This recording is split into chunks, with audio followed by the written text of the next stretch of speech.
নমস্কার, রাজনীতির গল্পের অনুষ্ঠানে আপনাদের সকলকে স্বাগত। আমি অতনু ভট্টাচার্য। আমি রাজনীতির গল্পে আপনাদের রাজনীতির মাঠে ময়দানের খবর দিই, কিন্তু আজকে একটা অন্য বিষয় যেটা খুব গুরুত্বপূর্ণ বিষয় এবং আমার কাছে খুব ইম্পর্টেন্ট মনে হয়েছে।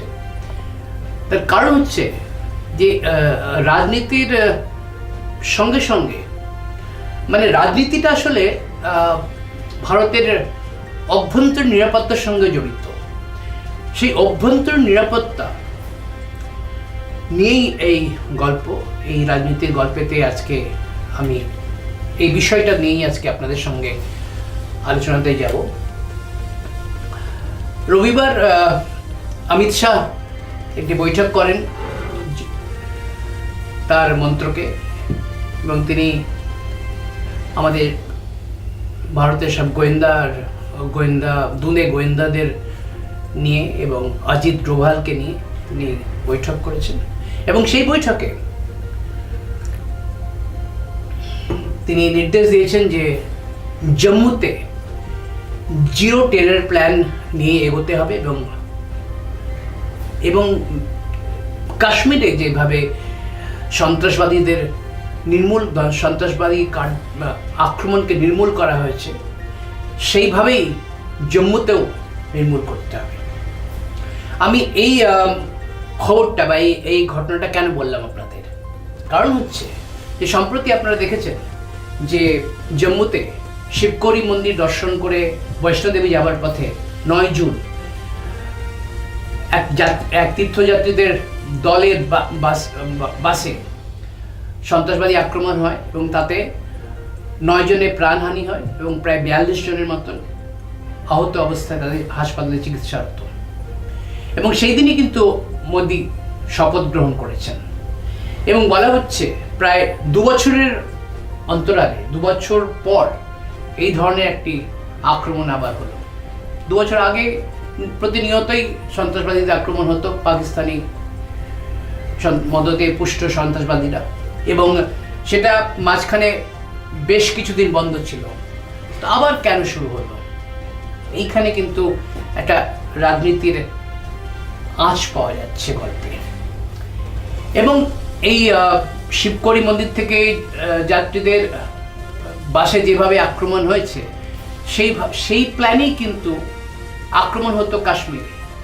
এবং সামনেই 29 জুন থেকে অমরনাথ যাত্রা শুরু হবে। সরকার কোনো রকম রিস্ক নিতে চায় না, কেন্দ্রীয় সরকার, এবং তারা সিদ্ধান্ত নিয়েছে যে এই টেরর প্ল্যানকে নির্মূল করতে হবে। এবং খুব যেটা লক্ষ্য করার বিষয় এবং ব্যাপারটা খুব প্রি প্ল্যান্ড এবং ইম্পর্টেন্ট, যে জম্মু কাশ্মীর যেগুলো বর্ডার এরিয়া, আমাদের যে লাইন অফ কন্ট্রোলের উপর যে জায়গাগুলো আছে, ডোডা, পুঞ্চ, রাজৌরি, কাঠুয়া, এইসব জায়গায় কিন্তু সন্ত্রাসবাদী আক্রমণ হতে থাকে। এবং গত কয়েকদিনে বেশ 4-5 বার তো সন্ত্রাসবাদী আক্রমণের খবর এসেছে, এবং সিরিজে বেশ কতগুলো আক্রমণ ছোট বড় মিলিয়ে সন্ত্রাসবাদী আক্রমণ আবার শুরু হয়েছে। কিন্তু এটা জম্মুতে হচ্ছে। জম্মুতে হওয়া মানে হচ্ছে, তার মানে বোঝা যাচ্ছে যে এই সন্ত্রাসবাদীরা কিন্তু এগিয়ে এসেছে, অনেকটা ভেতরে ঢুকে এসেছে। ওরা যে বর্ডারে সীমান্তে করে বেরিয়ে যাচ্ছে তা নয়, কিন্তু ওরা ঢুকে কিন্তু করছে, এবং তাই বেরোতে সময় লাগছে, কারণ জম্মু থেকে বর্ডার এর দূরত্ব আছে।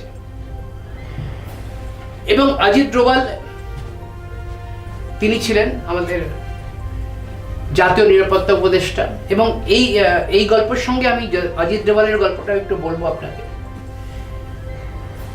অজিত ডোভাল তৃতীয়বারের মন্ত্রিসভার মোদির 3 মন্ত্রিসভায় তিনি আবার নিরাপত্তা উপদেষ্টা নিযুক্ত হয়েছেন। তিনি গত 2014 পর থেকে তিনি এক নাগাড়ে এই জাতীয় নিরাপত্তা উপদেষ্টার পদ সামলাচ্ছেন এবং মোদির খুব ঘনিষ্ঠ তিনি। একাধারে তিনি মোদির নিরাপত্তা উপদেষ্টা, তিনি বিদেশ সংক্রান্ত তার পরামর্শদাতার কাজও তিনি করে থাকেন, এবং ইন্টারনাল সিকিউরিটি তো আছেই। এবং এই অজিত ডোভালকে জেমস বন্ড অফ ইন্ডিয়া বলা হয়। তিনি বিভিন্ন সময়, তার অনেক গল্প কাহিনী আছে, তার বিভিন্ন সময় আছে। তার একটা গল্প আমি আপনাদের বলতেই পারি। তিনি এক সময় লাহোরে, ওখানে একটা খুব বিখ্যাত মাজার আছে, সেই মাজারে উনি এক মুসলমানের বেশ ধরে তিনি সেখানে থাকতেন। তো তিনি নিজেই একটা ইন্টারভিউতে বলেছেন যে তিনি যখন ওইখান দিয়ে যাওয়া আসা করছে, তার দাড়ি, হ্যাঁ, সব কিছু মানে মুসলিমদের মতন সব কিছুই করেছে। তো সেখান দিয়ে যখন উনি যাচ্ছেন, তো একজন ফকিরের মতন একজন তাকে ডেকে ইশারায় ডেকেছে। তো ডেকে বলছে তুমি এসো আমার কাছে, আসো। তো উনি গেছেন, তোকে নিয়ে একটা গলি ঘুচিয়ে দিয়ে একটা জায়গায় ঘরে নিয়ে গেছে। ঘরে নিয়ে বলছেন তুমি হিন্দু? বলছে না আমি মুসলমান। বলছে না তুমি হিন্দু। তো ঘরের মধ্যে ঢুকে বলছে আমিও হিন্দু, কিন্তু আমি মুসলমান বেশের। ও যে দেখেছে সেও হিন্দু, কিন্তু সেও মুসলমানের বেশের। বলছে আপনি কি করে বুঝলেন আমি হিন্দু? বলে তোমার কানে ফুটো আছে, এই ফুটোটা প্লাস্টিক সার্জারি করি না, ওনা কিন্তু বিপদে পড়বে। বিভিন্ন ধরনের এরকম ওনার জেমস বন্ডের মতো গল্প আছে। তো আমি কেন এই অবতারণা করলাম? কারণ আবার এই ক্ষমতার অলিন্দে আবার খবর শুরু হচ্ছে, আবার কানাঘুষা শোনা যাচ্ছে পাকিস্তানে কি আরেকটা সার্জিক্যাল স্ট্রাইক হবে। এই নিয়ে কিন্তু খুব জোর জল্পনা শুরু হয়েছে। কারণ 2016-তে আপনাদের মনে আছে যখন পুলওয়ামা হয় এবং তারপরে বালাকোটের এয়ার স্ট্রাইক হয়, সার্জিক্যাল স্ট্রাইক হয়, এবং আমরা মানে এই ঘুণাক্ষরেও জানতে পারা যায়নি কীভাবে সার্জিক্যাল স্ট্রাইকটা হলো, কিন্তু ঘুম থেকে ওঠার পরেই খবরটা যখন চারিদিকে ছড়িয়ে পড়ে এবং তারপরে আমরা বিভিন্ন তারপরে আমাদের আর্ম ফোর্সেসের তরফ থেকেও ভিডিও জারি করা হয় যে কিভাবে সার্জিক্যাল স্ট্রাইক হয়েছে। এবং এই পুরো সার্জিক্যাল স্ট্রাইকটার যে প্ল্যান আপ, এই প্ল্যান আপটা অজিত ডোভাল করেছে।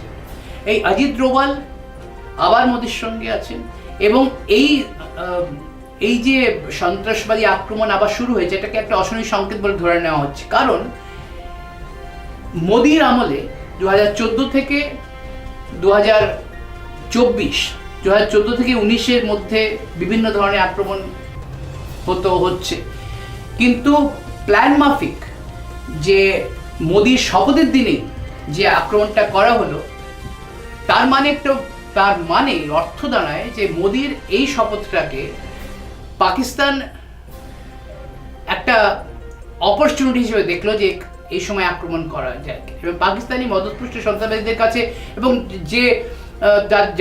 যাদের সন্দেহভাজন গ্রেফতার করা হয়েছে একজন জঙ্গিকে, তার কাছে পুরো পাকিস্তানের লেভেল শুদ্ধ অস্ত্রশস্ত্র পাওয়া গেছে। মানে এই যে পাকিস্তানি মদতপুষ্ট সন্ত্রাসবাদী, পাকিস্তান সবসময় তা খারিজ করে থাকে তাদের নাকি সন্ত্রাসবাদীদের, এবং বিভিন্ন সময় আমরা দেখেছি পাকিস্তান কখনোই সন্ত্রাসবাদীদের অস্তিত্ব যে তাদের স্বীকার করে না। কিন্তু ভারতে তাদের মনে রাখতে হবে যে ভারতে এখন যে নেতৃত্ব ভারতে রাজত্ব করছে বা সরকার চালাচ্ছে, তারা কিন্তু কোনো হাতে চুরি পরে বসে নেই, এবং এই যে সন্ত্রাসবাদী আক্রমণকে প্রতিহত করার জন্য যা কিছু করার দরকার তা কিন্তু এই মোদির সরকার করবে। এবং সেই জন্যই যে রবিবারের যে বৈঠকটা হয় স্বরাষ্ট্র মন্ত্রকে, সেই মন্ত্রকে কিন্তু বিভিন্ন বিষয়ে আলোচনা হয়েছে, এবং ওই মন্ত্রকে একটা পুরো ব্লুপ্রিন্ট তৈরি করা হয়েছে যে জিরো টেরর জম্মুকে কিভাবে সন্ত্রাসবাদকে জম্মুতে কিভাবে সন্ত্রাসবাদ ছড়ালো এবং কিভাবে সেটাকে নির্মূল করা যায়, তার একটা পুরো ব্লুপ্রিন্ট তৈরি করা হয়েছে। এবং মনে করা হচ্ছে আগামী কয়েকদিনে আমরা এই ব্যাপারটা নিয়ে একটু স্পষ্ট একটা পরিষ্কার একটা ছবি দেখতে পাবো যে সরকার এই জিরো টেরর প্ল্যান নিয়ে কি ভাবছে।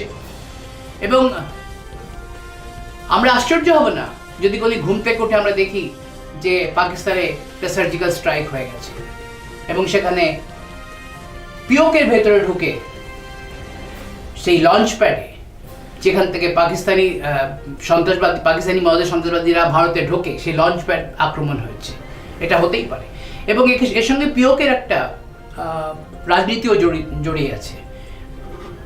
এটা কেন বলছি আমি? কারণ পিওকের রাজনীতিতে, পিওকে মানে পাক অকুপাইড কাশ্মীর, যেটাকে আমরা বলি যে পাক অধিকৃত কাশ্মীর, পাক অধিকৃত কাশ্মীরে দাবি উঠছে অনেকদিন ধরেই যে তারা ভারতের সঙ্গে চলে আসতে চায়, কারণ তারা পাকিস্তানের সঙ্গে থাকতে চায় না, কারণ পাকিস্তান সেখানে বিভিন্ন ধরনের অত্যাচার, বিভিন্ন ধরনের তাদের ওপরে জোর জুলুম হচ্ছে, এবং সেখানে পাকিস্তান নিজেও অর্থনৈতিকভাবে এতটাই দুস্থ হয়ে পড়েছে যে তারা পিওকের কোনো রকম দাবি সামলাতে পারছে না। এবং কিছুদিন আগে একটা সবাই আপনারা পড়েছেন হয়তো, সেখানে বলা হয়েছে, সেখানে জিজ্ঞেস করা হয়েছিল পাকিস্তানি ফরেন মিনিস্টারকে যে পিওকেতে এরকম, যে বলছে উনি পিওকেতে এরকম ঘটনা ঘটছে, তো উনি সেখানে বলেন যে পিওকে একটা বিদেশি অঞ্চল, তার মানে ওরা ঘাট থেকে ঝেড়ে ফেলে দিতে চাইছে। এখানে দুটো রাজনীতি কাজ করছে পাকিস্তানের। একটা হচ্ছে পাকিস্তান পিওকে থেকে মুক্তি পেতে চাইছে, যাতে ওরা মনে করছে যে পাকিস্তানকে পিওকে বা পাকে অধিকৃত কাশ্মীর যদি ভারতে চলে যায় তো ল্যাঠা চুকে যায়, আমাদের আর ওই নিয়ে ভাবতে, কারণ ওদের সেখানে সৈন্য রয়েছে, ওরা বিড়ম্বনায় পড়েছে ওখানে, যে ওখানে কিং কর্তব্য বিমূঢ়, কিন্তু বলতেও পারছে না যে আবার তোমরা নিয়ে নাও। সেই জন্য একটা ছদ্ম যুদ্ধ ঘোষণা কি ওরা পাকিস্তান করতে চাইছে এর মাধ্যমে, এবং ভারত তার জবাব, ওরা জানে যে এই ধরনের সন্ত্রাসবাদী আক্রমণ যদি করা হতে থাকে তাহলে ভারত জবাব দেবেই, কারণ ওরা জানে যে ভারতে এখন যিনি প্রধানমন্ত্রী নরেন্দ্র মোদী, তিনি বসে থাকার পাত্র নন, তিনি আজ না হয় কাল এই জবাব দেবেন। এবং ভারতের সঙ্গে ইন্টারন্যাশনাল আন্তর্জাতিক ক্ষেত্রে যে ভারতের যে ধরনের বিদেশ নীতি রয়েছে এবং ভারতের সক্ষমতা রয়েছে, তাতে খুব একটা পাকিস্তান যে কায়দা করতে পারবে ভারতের বিরুদ্ধে তাও নয়। ভারত কিন্তু এই ব্যাপারে অনেকটা এগিয়ে আছে। তো এখানে একটা জটিল রাজনীতির সঙ্গে এই সন্ত্রাসবাদটা কিন্তু জটিল রাজনীতির সঙ্গে জড়িত। এটা আমাদের মনে রাখতে হবে যে সন্ত্রাসবাদ কেবল সন্ত্রাসবাদ করার জন্য হচ্ছে তা নয়, এখানে রাজনীতি একটা অঙ্গ। যে রাজনীতি এই পাকিস্তানের যে রাজনীতি, পাকিস্তান দুস্থ হয়ে পড়েছে, মানুষকে খেতে দিতে পারছে না, পাকিস্তানের অর্থনৈতিক অবস্থা একদম ভেঙে গেছে, চুরমার হয়ে গেছে। আজ বাদে কাল পাকিস্তানের কি হাল হবে কেউ জানে না, সেখানকার পলিটিক্যাল এস্টাবলিশমেন্ট একদম নেই বললেই চলে। সে আজ একজন সরকার, কাল আরেকজনের সরকার, দুর্নীতি চূড়ান্ত। সেরকম অবস্থায় পাকিস্তান মুক্ত হতে চাইছে, এই পিওকের একটা ভার থেকে মুক্ত হতে চাইছে। এই ভার থেকে মুক্ত হওয়ার পথ কি ওরা বেছে নিয়েছে এই জম্মুতে সন্ত্রাসবাদী আক্রমণ করার জন্য? এইটা আমরা দেখব, এটা আমরা জানতে হবে। আরো আগামী দিনে আমাদের আরো দেখতে হবে যে এই ধরনের ঘটনা আরো ঘটছে কিনা। এবং আমি খুব নিশ্চিত যে আমরা যদি কোনোদিন দেখি এর মধ্যে যে প্রথম তো সরকার কঠোর অবস্থান নিয়েছে, সেটা আমরা আগে আপনাদের বলেছি, সরকার বলেছে জিরো টেরর। জম্মুতে আসলে সরকারের কাছে সবচেয়ে বেশি মাথায় চিন্তা সেটা হচ্ছে যে জম্মু কাশ্মীরে হচ্ছিল, মাঝে মাঝে হচ্ছিল, কিন্তু মাঝখানে প্রায় 2022 থেকে 2024 পর্যন্ত কিন্তু বন্ধ ছিল, একদম নিশ্চুপ ছিল, সন্ত্রাসবাদীদের আক্রমণ কোথাও শোনা যায়নি। কিন্তু যেই তৃতীয় দফার মন্ত্রিসভা শপথ নিল, সন্ত্রাসবাদী আক্রমণ কোথায়? কাশ্মীর থেকে ঢুকে জম্মুতে শুরু হলো। জম্মুতে কিন্তু ওরা গা ঢাকা দিয়ে রয়েছে, চিরুনি অপারেশন তল্লাশি চলছে, এবং মনে করা হচ্ছে ভারত একটা কঠোর অবস্থান নেবে আগামী কিছুদিনের মধ্যে, কারণ Modi known for take revenge, এবং মোদি সেটা চারিদিক ভেবে নিশ্চয়ই নেবেন। এটা আমরা দেখব যে উনি কি ধরনের অবস্থান নেন, এবং খুব সম্ভব অজিত ডোভাল যে ধরনের পলিসি তৈরি করেন বা অজিত ডোভাল যেভাবে কাজকর্ম করেন, তাতে খুব নিঃশব্দে তিনি কাজ করেন, কিন্তু খুব পাকা কাজ করেন, এবং কাজগুলো খুব সূক্ষ্ম এবং কঠোর অবস্থান তিনি নিয়েছেন। এবং অজিত ডোভালকে দায়িত্ব ন্যস্ত করা, মানে অজিত ডোভালের উপর যে মোদির যে আস্থা আছে তা প্রমাণ হয় মোদি এই থ্রিও মোদিতে তিনি আবার ডোভালকেই তিনি জাতীয় নিরাপত্তা উপদেষ্টা করেছেন। তো ডোভালের ওপর তেন আস্থা আছে। অজিত ডোভালকে ঘিরে অনেক নানা রকম রহস্য রোমাঞ্চ সব গল্প আছে, সেগুলো আপনাদের পরে কোনোদিন শোনাবো আমি। কিন্তু আজকে যে ধরনের পরিস্থিতি তৈরি হচ্ছে তাতে সার্জিক্যাল স্ট্রাইক আরেকবার ঘটানো, পাকিস্তানের অভ্যন্তরে গিয়ে মেরে আসা, ঘরে ঢুকে মেরে আসা, সেটা কিন্তু সম্ভব।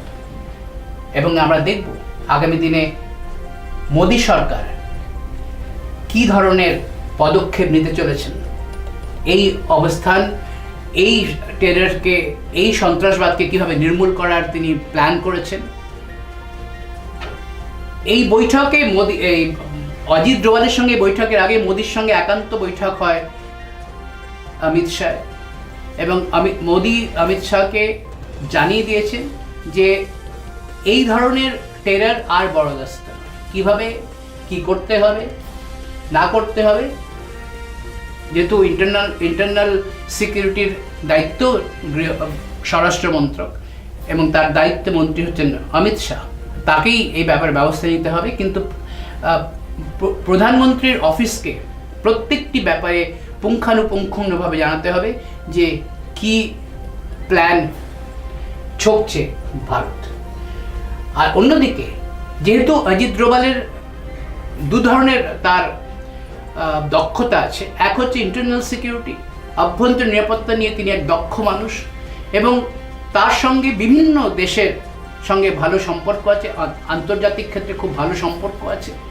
এবং সেই দুদিকটাকে ভেবেই কিন্তু কোনো পাকিস্তানের ওপর যদি কোনো ধরনের আক্রমণ করা হয় বা কোনো ধরনের সার্জিক্যাল স্ট্রাইক করা হয়, তার র্যামিফিকেশনস, তার যা পরিণাম, রাজনৈতিক পরিণাম, আন্তর্জাতিক ক্ষেত্রে পরিণাম, সেগুলো ভাবতে হয় সরকারকে। সরকার সেইগুলো ভেবেই কিন্তু এগোবে, এবং তার সেই জন্য তার এইসব বিষয়ে একমাত্র দক্ষ লোক হচ্ছে জাতীয় নিরাপত্তা উপদেষ্টা অজিত ডোভাল। তো আজকে এই পর্যন্তই। আমার বিষয় যদি ভালো লাগে অবশ্যই কমেন্ট করবেন, আমাদের চ্যানেলকে সাবস্ক্রাইব করুন, লাইক করুন। নমস্কার।